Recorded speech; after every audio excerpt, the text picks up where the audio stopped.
Hello, hello, hello. This is Gresh from the I Am CEO podcast, and I have a very special guest on the show today. I have Dancho Dimkov of BizB Solutions. Dancho, it's awesome to have you on the show.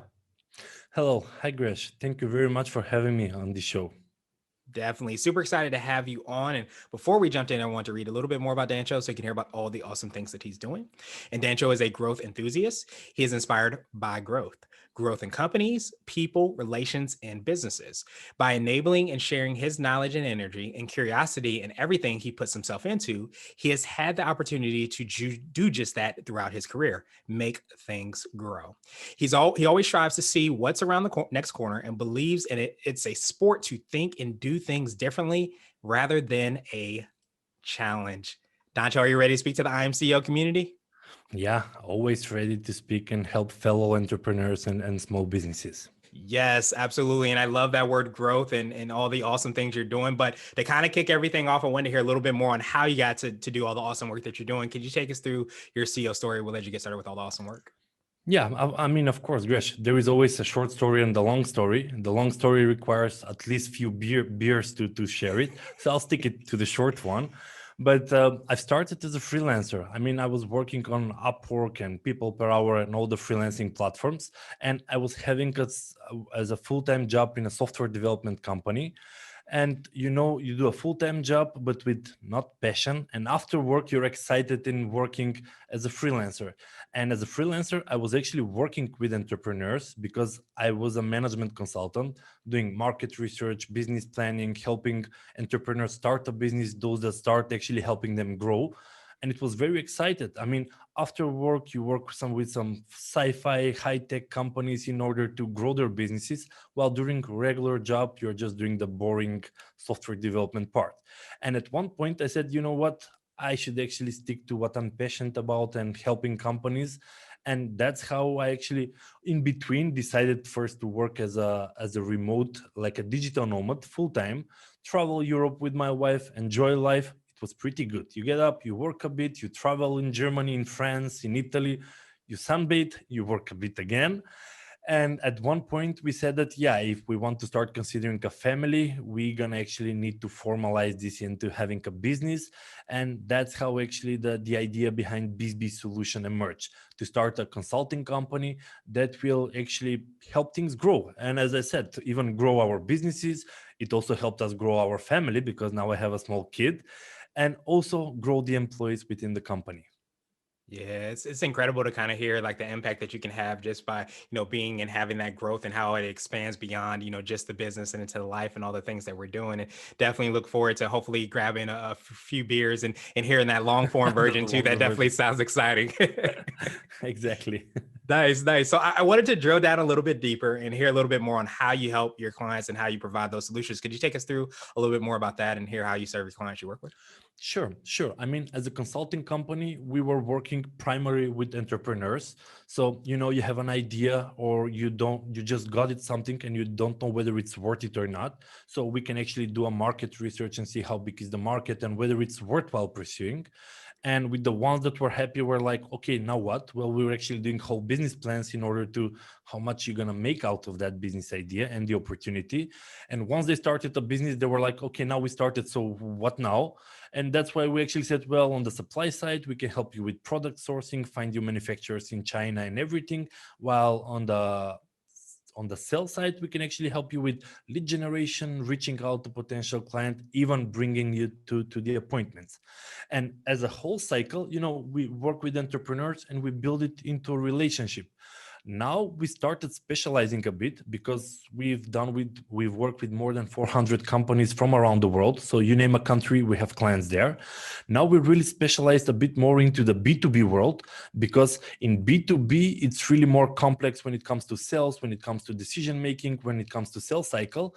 And in the B2B we do magic when it comes to high ticket service providers. So if you're a marketing agency, sales agency, any way of consultancy company, or even software development or a SaaS, with those companies we can do some exponential growth. And our core magic is, in addition to the things that I've told you, is reach out and prospecting through LinkedIn and email, where we actually go out there on the behalf of our clients, find their potential clients, start talking with them, start building relationship. And if we see that they are good fit, only if we see that they are good fit, then we're actually bringing to our client and saying, here is a lead, just close it, appointment is scheduled and everything, just show up and seal the deal. Nice. I definitely appreciate that. And I think, as you kind of talked about in the process of what you all do, there's so many different parts of a business, and trying to manage each of them, know what to prioritize and not. It's great to be able to lean on your expertise and the team and all the awesome things you're able to do to understand these are the things that can help you to get to that next level. Cause that's what I think a lot of our listeners are Exactly. really in the business of, is how can we take it to another level, and what should we do in order to make that happen. So I love that you do that and you're able to break that down, but also to Yeah. step in and do that. When it comes to growth, there are always too many channels. I mean, Gresh, I think you're also into marketing, and Mhm. in reality you have the inbound, attracting people to you either by content creation with SEO, with stuff, which is mid to long term strategy. I mean, you cannot post a blog and expect 5 clients the next day. It takes time. Well, with while waiting for that, in between you need to start pick up the phone, start reaching out to people and saying, hi, would you be interested in my service? And honestly, I've seen so many entrepreneurs, they're afraid to actually reach out to potential client. It's like either it's ego or they're just scared to Yeah. approach to people and start talking. And for me, it's like the opposite. I have an idea for a business. I don't even start a business until I talk with few potential clients. It's like, look, I have an idea about this. What do you think? And the insight and the feedback that I got with talking with those people helps me even fine tune the business and add some features that I was not aware that they were relevant. And actually, when the product is finished, when I got back to them, it's easy. They've already gave me feedback they like. They gave me some ideas for improvement, which I applied. So it's just normal to become a client. Yeah, that makes so much sense, and it brings up a kind of a valid point that I think we all kind of learn as we go on in business, is that as much as we sometimes maybe have to in the beginning, do all of the things, you're very quickly going to grow. You're very quickly going to succeed Yeah, by understanding what your lane is and being able to kind of do what you do best, but at the same time be able to lean on partners, employee, whatever it is, a team to be able to get to that next level. So it's so important to understand that and understand the importance of doing that outreach. But even if it's not in your zone of genius, have somebody like yourself and your team to be able to kind of lean on. exactly. And when we work in the B2B world, we are really holding clients' hand in terms of, don't worry, now we need to take care of this, of messaging and all the aspects. Yeah, absolutely. And I know you mentioned, that might be part of your secret sauce. Do you feel like that's the thing that you feel kind of sets you apart and makes you unique? It could be for yourself or your business or a combo of both, but do you feel like that's what that is? Well, when you ask me, I think that what we are really doing uniquely, and it's weird because that should be the norm, not being uniquely, is that our outreach is nothing compared to spamming or mass spamming to people. Because I don't know why in the digital world, when you say outreach, it intended send 1 million emails and with conversion rate of 0.000 something, and bam, you had several meetings. While on the other hand, if you look it on the other spectrum, it's like, no, actually, you need to reach out to 50 people or 100 people, but start talking with them, start conversating. And, it's not just like, hi, my name is Dancho. I'm actually offering this kind of solution or this kind of service. Not interested. Thank you very much. Bye. Next one. Hello, my name is Dancho. I'm offering. That doesn't work. You need to start talking with people and just start understanding them. And in between, qualifying them if they're relevant for you. If they're not, you never brought up would you want to buy. We don't even do that. We're like, well, I see I can help you. If you want, come on a call, because I don't want to be like, well, if you buy this, or just through email or chit chatting try to sell something. And for me it's interesting, Gresham, is that imagine that when you go to a bar and you meet a girl, you're not proposing her straight away. It's like on one knee, will you marry me? It's like, hi, let's have a drink. What do you like sports? Okay, bad example for girls. What do you think about the weather or something? And if you see that there is a connection, then you take it to the next stage and you're moving the relationship deeper. If you see that there is not really a connection, you continue to the next person, but you never actually go directly and, hi, my name is Dancho, I'm 35 years, will you marry me? No, okay, next girl, hello. And for me it's interesting that people in real life are really doing the right way, starting with people, chit chatting, even on B2B events or conferences. That when you go to on a B2B matchmaking events, you never just here's my business card, but just start talking with people. And the same people, when they move to LinkedIn or email, it's like a different switch. Now I need to spam everybody. And I was like, well, we actually took the concept that work in real life and we're just applying it on the social media. And for me, it is a secret sauce, although I told you nothing weird or something unique, but I don't know why everybody else feeling that when you're on the online, you can do as much as spamming as possible. And it's like, you feel when you're being spammed compared to when you meet them in real life, they're really completely different people.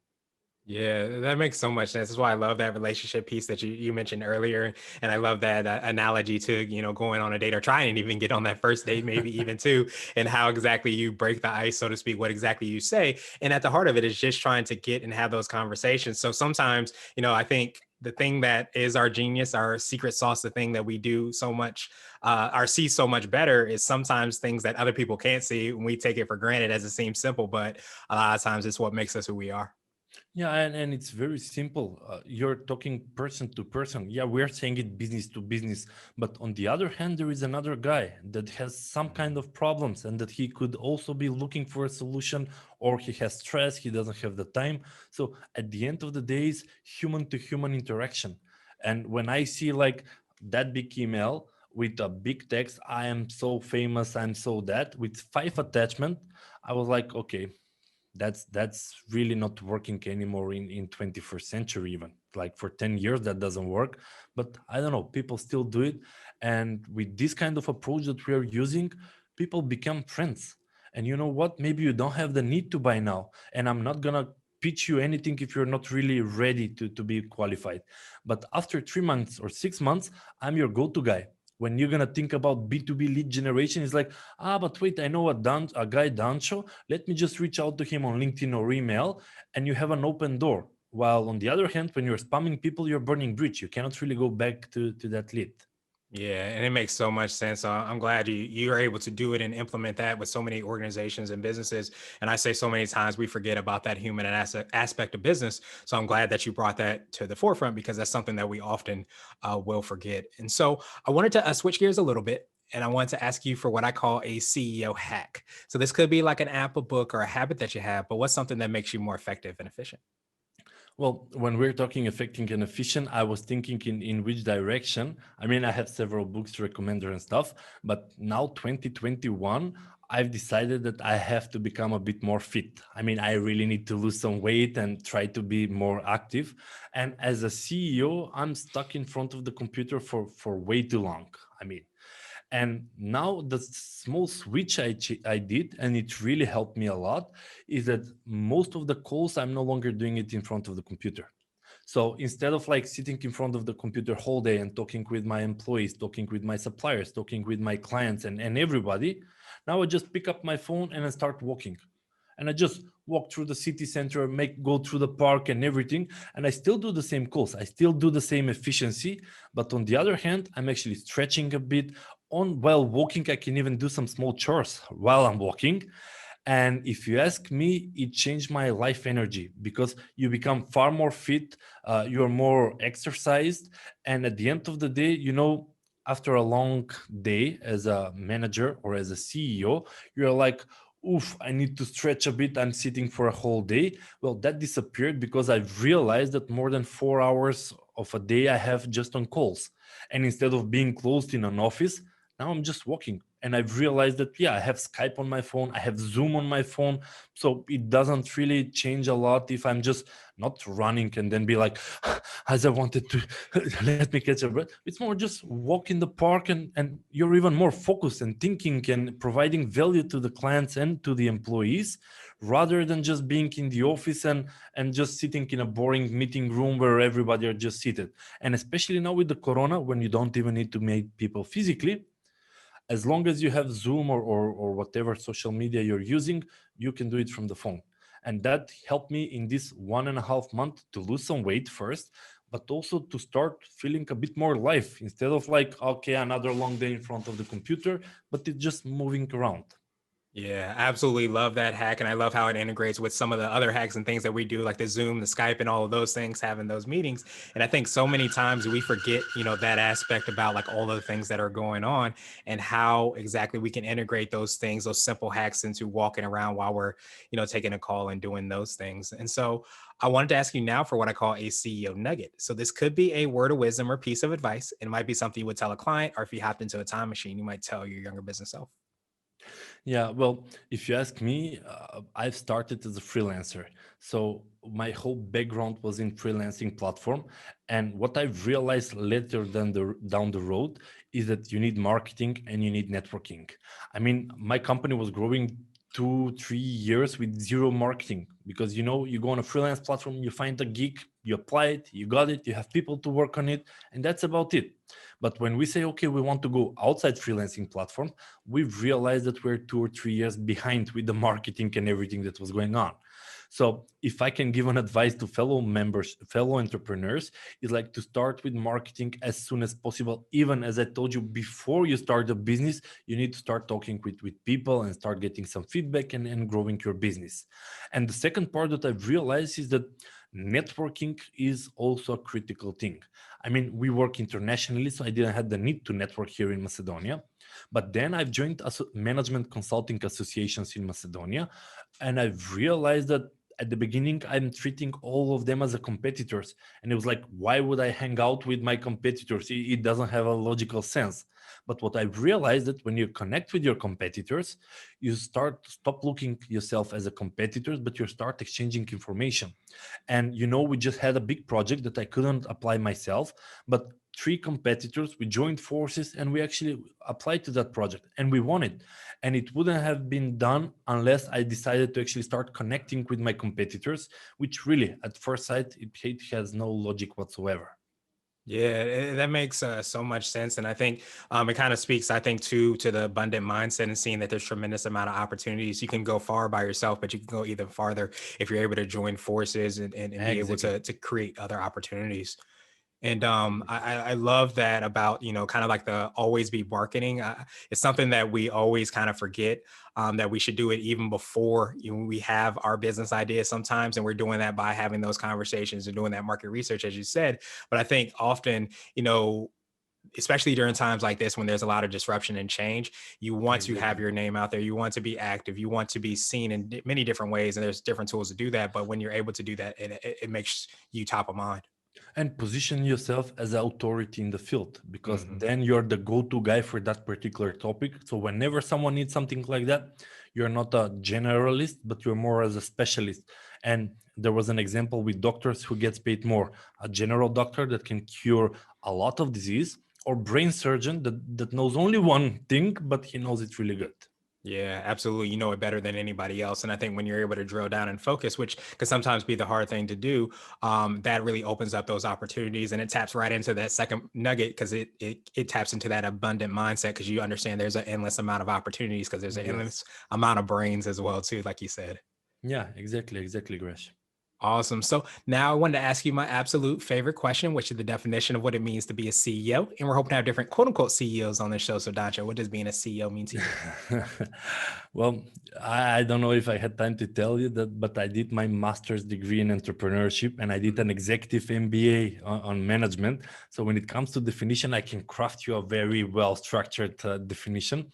But what resonates with me, I'm really a simple guy. If you ask me, a CEO should just find really good people and give them the freedom to grow. And I don't know, my keyword is really growth, but if everything needs to go through me, then I'm actually bottleneck and no one can actually boost their growth. However, if you find the right people, you just delegate, and it's like, okay, there will be certainly several problems along the way, but figure them out. I mean, if every problem comes to me, I mean, we are 25 employees at the moment. There's no way I can actually do anything productive. I would just be fire extinguishing. There is a fire there, shut it down. There is another fire. And for a CEO, it's really just pay more attention on finding the right people, and you have to give them the freedom in order to fly. And there was just another sentence that really resonated with me, and I'm always saying it on this kind of shows with entrepreneurs especially, is that I've read it somewhere. It was a quote which was, if you want to do something, you'll find a way to do it, but if you don't want to do it, you'll find an excuse. And with that, it's really strong with me, because when an employee comes and but this is so hard, or if a client says this cannot be done, I'm like, okay, it cannot be done because you want to find the excuse why it cannot be done, or if it's really important for you, you'll turn the world upside down and figure it out whether you want to do it.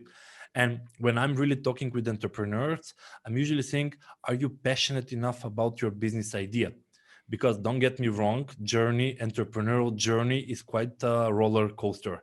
You go very up, you get excited, then it goes down, then someone says, I want to buy your services, you're very happy, and there is another opportunity, and then it just didn't work it out. So it is a roller coaster. And if on the first obstacle you're saying, I cannot continue because of X, Y, and Z, it means that you don't really like that idea that much. Because if you were like so passionate about business ideas, like, let's do it. First obstacle is this. Okay, how should we get away from it? Next one, you need a website. I don't know how to do it. You have YouTube tutorial on one screen, your laptop on the other, and start solving the problem. Then a new one comes in. But those obstacles you can solve only if you want to solve them. If you don't, you just start saying, it is not up to me because of this. I just cannot continue, and just give up. So it's a really strong sentence that resonates with me all the time. Nice. Yeah, I absolutely love that. As you said, so well, getting, the right butts in the right seats, so to speak, and kind of stepping away, because the idea is to bring people that can go a lot farther than you and whatever it is that they're doing, and bringing those quote unquote specialists on that are really great at something, so that you can just kind of be there to kind of help support them and make Exactly. them execute. But I love that aspect about, that passion piece. I think so many times you hear like, should I be passionate about my business idea? And you don't necessarily have to be, but you're going to be put to the test. You're going to have those ups and downs, those challenges, and your passion might be sometimes the only thing that gets you through trying to find a solution, and that gets exposed pretty quickly. Exactly. And I mean, I work with a lot of entrepreneurs, and personally, at the beginning, we worked 18 hours per day. And in those hard times, it's really the passion that is just keeping you. And Mhm. I mean, it's funny when I work with entrepreneurs, it's like, I have an idea, it's going to make me rich. I'm going to do this in 6 months, I'll be a millionaire. And I'm like, good luck. I mean, I've been that ambition. I know that route. It doesn't work like that. There's Mhm. so many obstacles along the way. Or why did you want to start this business? It's very profitable. There are a lot of money there. And I'm like, there is money in absolutely every business. Even if Mhm. you go to a hairdress, there are some very fancy hairdressers that are doing makeup for big artists, and they earn a lot of money. And why they are big? Because they just love their job and their passion. Mhm. So even is it any work or in any business, you can make a lot of money. At the end of the day, if you're about to spend 18 hours per day in that business, try to find a business at least you like or you're passionate about, since you're going to spend the time at least to enjoy the process rather than to be even more stressed. Yeah, and that makes so much sense and definitely hits home, because I think so many times we get in the either or mindset. I have to choose something that makes money or something I'm passionate about, but really you can marry the two and Yeah, find that win-win scenario. So absolutely exactly. appreciate that, Dancho.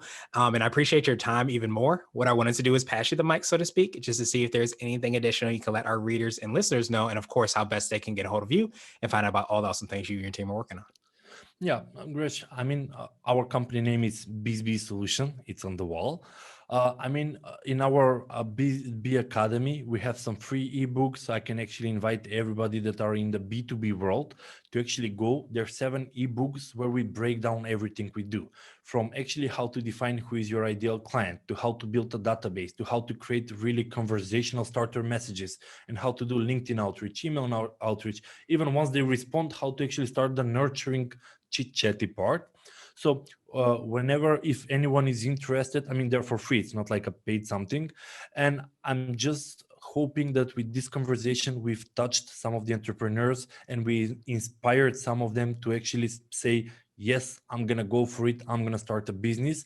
And for the other people that already have a business, they're going to say, you know what, from tomorrow, I'm going to start proactively looking for clients. I'll start pick up the phone, I'll start sending some emails and start growing my business.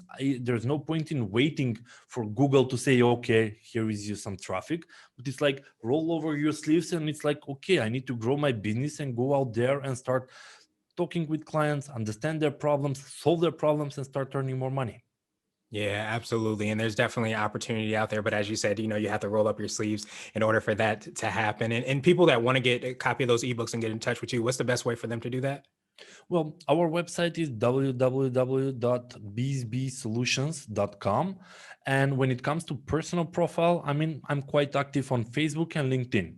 I mean, I never got to Instagram or TikTok. I see now it's for the new kids in the hood, but I don't know. I'm kind of either too old for that or it doesn't resonate with me. So my two main communications are LinkedIn and Facebook. And on LinkedIn and Facebook, I'm Dancho Dimkov, so you can easily find me. Awesome, awesome, awesome. I definitely appreciate that, Dancho. We will have the links and information in the show notes as well, too. So truly appreciate all the awesome value that you provided today, all the things you've created as well, too, to help people, level up and grow and to be better in their businesses and their organizations and in their lives as well, too. So definitely appreciate you, my friend, and I hope you have a phenomenal rest of the day. Yeah, Gresh, thank you very much for having me on the show. I'm a CEO. I really think that you're doing it very good because with these kind of shows, you can actually inspire a broader audience of entrepreneurs in order to get out and move and start moving things. Yes, absolutely. I definitely appreciate you for reminding us of that as well, too. And I hope you have a great rest of the day. Thanks.